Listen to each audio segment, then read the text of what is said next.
ये क्या, घर में तो खीर बनाने का कोई भी सामान नहीं है और ना ही कुछ मीठा है।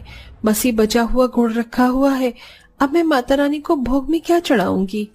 घर में कुछ भी मीठा न होने की वजह से बेचारी आरती को माता रानी के भोग में गुड़ ही रखना पड़ता है। और अब मैया की पूजा करने के बाद आरती माता रानी का भोग लगाती है।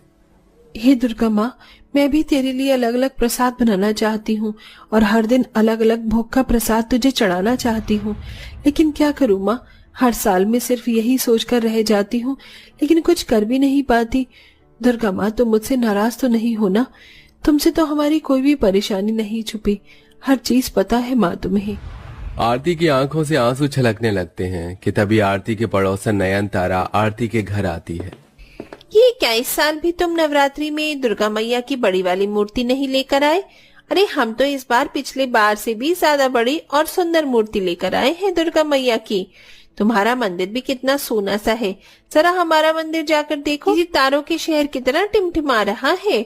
नयनतारा, मैया बड़ी मूर्ति, सुंदर मूर्ति या पैसों से खुश नहीं होती है, वो तो सिर्फ अपने भक्त की सच्ची भक्ति से ही खुश होती है। अरे ये तो सिर्फ कहने की बात है, वरना आज तुम जैसे गरीब लोग गरीब थोड़ी ना होते, बल्कि हमारी तरह अमीर होते। माता रानी भी उससे ही खुश होती है जो उसके लिए सब करता है। इतना कहकर नयनतारा हंसते हुए वहां से चली जाती है। नयनतारा की बातें सुन आरती को बड़ा ही दुख होता है। कहने को नयनतारा और आरती दोनों पड़ोसन होती हैं, लेकिन जहां आरती का परिवार गरीबी और लाचारी में जी रहा था, वहीं नयनतारा का परिवार पैसों के बलबूते काफी अच्छी जिंदगी जीता है। नवरात्रि के दिनों में भी पैसे न होने की वजह से आरती हर साल की तरह इस साल भी रूखी सूखी ही नवरात्रि बनाती है। लेकिन वहीं नयनतारा के घर में तो नवरात्रि की धूम छाई हुई होती है। सुबह ही झाड़ू लगाई थी ना, नहीं जाने फिर से ये कूड़ा कहाँ से आ गया। आरती आंगन में झाड़ू लगा रही होती है कि तभी एक बार फिर आरती की अमीर घमंडी पड़ोसन नयनतारा आती है।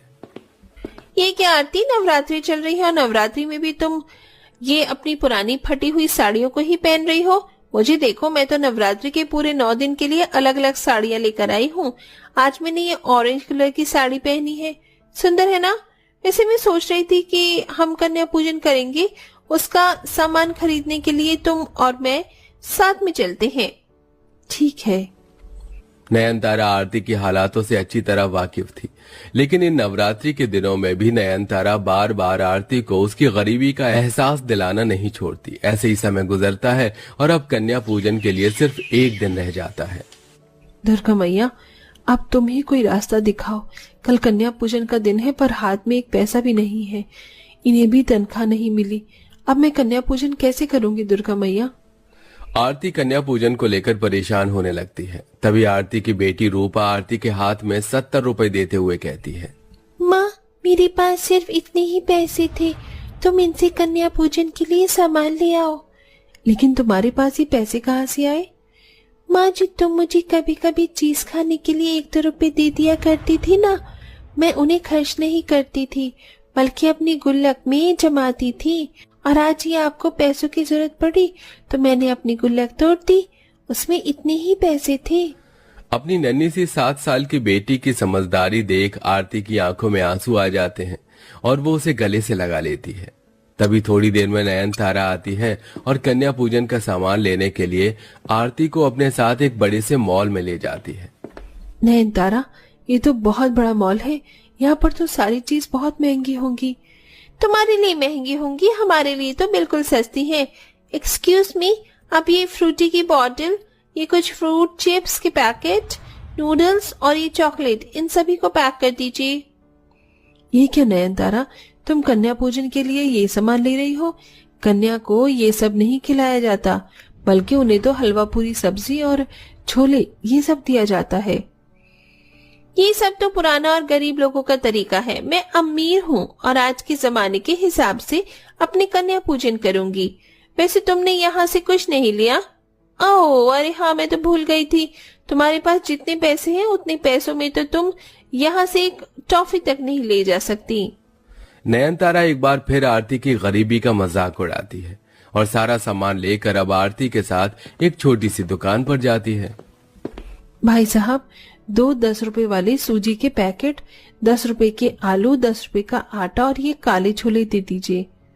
ये क्या आरती, तुम 10 रुपए का सामान ले रही हो, वो भी इतना सा? इतने में क्या ही तुम्हारी कन्या पूजन होगी? मेरी जितनी हैसियत है मैं उतना ही ले सकती हूँ नयनतारा। अगर माता रानी ने चाहा तो इस थोड़े से सामान में भी मेरी कन्या पूजन जरूर होगी। आरती का जवाब सुनकर नयनतारा का मुंह बन जाता है और अब दोनों अमीर गरीब पड़ोसन अपना अपना कन्या पूजन का सामान लेकर घर आ जाती हैं और ऐसे ही कन्या पूजन का दिन आ जाता है। आरती सुबह सुबह उठकर सबसे पहले दुर्गा मैया की पूजा करती है और उस थोड़े से सामान के साथ ही कन्या पूजन के लिए सारा खाना बना देती है। तभी नयनतारा आरती के पास आती है। मेरा तो दिमाग खराब हो गया है, कब से कन्या ढूंढ रही हूँ लेकिन कोई कन्या नहीं मिल रही है। आरती जरा आकर मेरे साथ कन्या ढूंढवा दो और मेरी कन्या पूजन में मदद करो। तुम तो जानती हो कि ये सब मुझसे अकेले से नहीं होगा। नयनतारा की बात सुन आरती कन्या पूजन के लिए 9 कन्या को इकट्ठा करके घर ले आती है, जिसे देख नयनतारा। आरती, तुझे मैंने कन्याओं को लाने के लिए कहा था ना, भिखारिन को नहीं। कन्याओं के रूप में तुझे यही भिखारन मिली क्या? ऐसा नहीं कहते नयनतारा, ये भी तो कन्याएं हैं। तुम इन्हें भिखारन कहकर इनका अपमान मत करो। नयनतारा खुद जाकर आराम से सोफे पर बैठ जाती है। वहीं आरती उन सभी 9 कन्याओं के पैर धुलवा कर उन्हें टीका लगाती है और नयनतारा ने जो भी कन्याओं के लिए खाने पीने का सामान खरीदा था वो सब उनमें बांट देती है और अब सबके पैर छूकर उनसे आशीर्वाद लेती है। नयनतारा, मैंने तो सारी कन्याओं के पैर छूकर उनसे आशीर्वाद ले लिया, तुम भी ले लो। ये भिखारन क्या मुझे आशीर्वाद देंगी? इन्हें तो बल्कि मेरे पैर छूकर मुझसे आशीर्वाद लेने चाहिए। पैसों के घमंड में नयनतारा उन सभी कन्याओं की काफी बेइज्जती करती है, जिसे देख आरती को बिल्कुल भी अच्छा नहीं लगता कि तभी नयनतारा के घर में एक बहुत बूढ़ी और गरीब औरत आती है। बिटिया, कुछ खाने के लिए हो तो 2-3 दिन से कुछ नहीं खाया है। आज माता रानी का दिन है, माता रानी तुम्हारा भला करेंगी। उनको जितना भला करवाना था उन्होंने कर दिया, अब हमें उनकी भलाई और आशीर्वाद की कोई जरूरत नहीं है, समझी? जाओ यहाँ से।